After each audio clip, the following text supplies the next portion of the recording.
Missouri, and it is Wednesday. What is up? Today is fall, you guys. I woke up and I was this close to turning the heater on this morning, but I have this battle with my family every year. They want me to turn the heater on, and I play this game of how long can I tolerate it before I turn it on, because I love waking up to a cool breeze in the morning and snuggling up with my puppies and my hubby, and it's great. So happy fall, everyone. I cannot believe it is the middle of the month. In fact, today is my dad's birthday, so I want to say happy birthday to my dad, Roger. Happy birthday, Papa. I hope you're having a good day. He just got back from traveling to Montana with my bonus mom, and they had the time of their lives. So I'm his favorite daughter, also his only daughter. So just want to tell you, happy birthday, Daddy-O. I know you're watching. But you guys, the middle of the month, like if it's my dad's birthday, that means Halloween is in like 2 weeks. And I cannot believe this year is just flown by. It really has. And with fall, I don't know if you realize it, but I feel like my months start to blur together. And there are things that we have to do as homeowners. We have to keep things, tidy up, ready to go for every given season.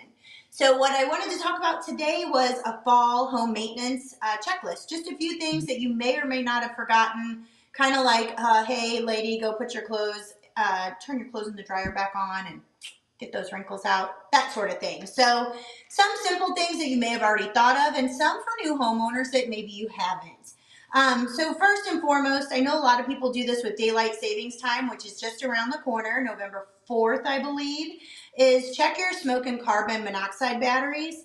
Typically in new home construction, you do have a battery backup only, but it's hardwired. But it's also important to get those switched out. Otherwise, it is going to go off in the middle of the night when you're in the best sleep of your life and start beeping in the most inconvenient area that you can't get to. So get those changed out. You don't want to have that sound going off in the middle of the night. Something that sounds silly, but remove your hose. You guys, a lot of homeowners will call. They'll have forgotten to remove their hose.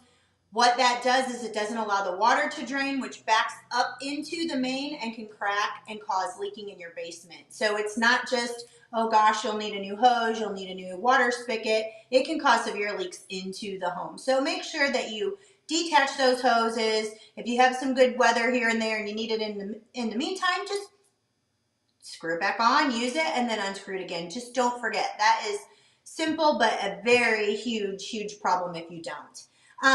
You guys, replace your furnace filter. Holy moly, your house will smell better because of it.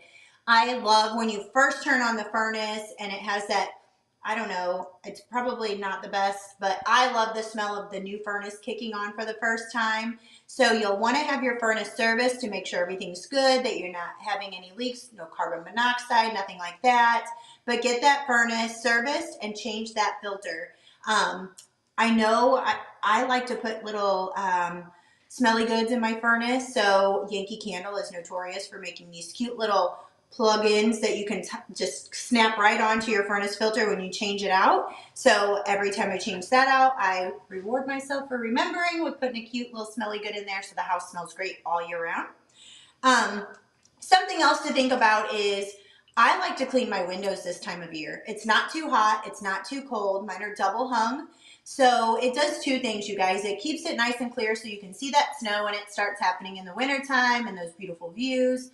But more importantly, it allows you, once you've cleaned them, to make sure that they are attached and locked completely. Because if they're not, you have the slightest of leaks, you guys, that'll bring your electricity or gas bill up astronomically. And the last thing you want to do is wait and find it later. So it's a great time to just get those windows clean. You're not going to be running the air conditioner outside the house or freezing yourself to death while you do it. Now's a great time. I like to do mine this time of year.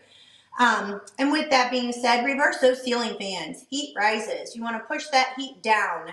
So all you have to do is get on that ladder when you're changing out that smoke alarm battery and clip the button, unless you have a remote that allows you to reverse it like I do, and switch that ceiling fan. It's also a good time to clean that fan. Just throwing that out there. Not a must-have for fall though. You guys clean your gutters. If you don't clean your gutters, whatever has gotten in there over the last few months is going to build up with any leaves that are being emitted off the trees this time of year, and it's going to cause a lot of issues. It can cause roof rot. A lot of things can happen. I love our gutter guards, but those also get clogged sometimes. So check your roof, check those gutters, make sure that you don't have anything impeding the flow of water where it needs to go.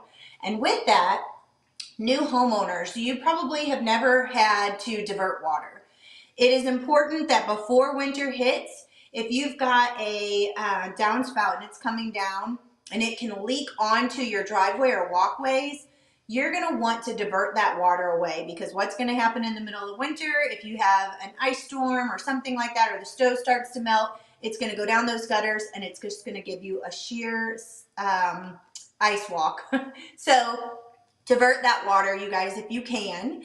And with that also, you're going to want to winterize your sprinkler systems if you have them. I did forget this one year. They did freeze and I did have to replace quite a bit of line.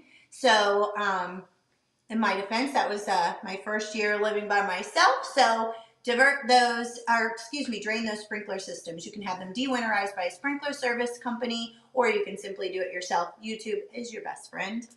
And then this is a great time of year, you guys, to drain the water heater completely and allow any calcium or any buildup or anything to go out. A lot of people don't realize that it is important to drain that water heater at least once or twice a year. Probably more than that, but that's all I ever remember to do mine. I drain it and it allows me to keep that calcium buildup out of there. And with that, when I do drain mine, I drain it to my sump pump. I just put a little hose on there, drain it over to my sump pump, and that allows my sump pump to ensure that it's to check that sump pump, especially if it never runs, because the last thing you want to do is let it get dry rotted from not running. And I am going to hopefully have a surprise guest appearance for you. I'm planning on doing a fall recipe. So my favorite thing to bring here to Cannon for all my coworkers is chocolate chip cookies. So I'm going to give you a fall recipe, put it together in the kitchen here, and do a couple extra tips for you. So I look forward to seeing you guys next week. Enjoy these cooler temps while they last, and I will see you next Wednesday. Take care.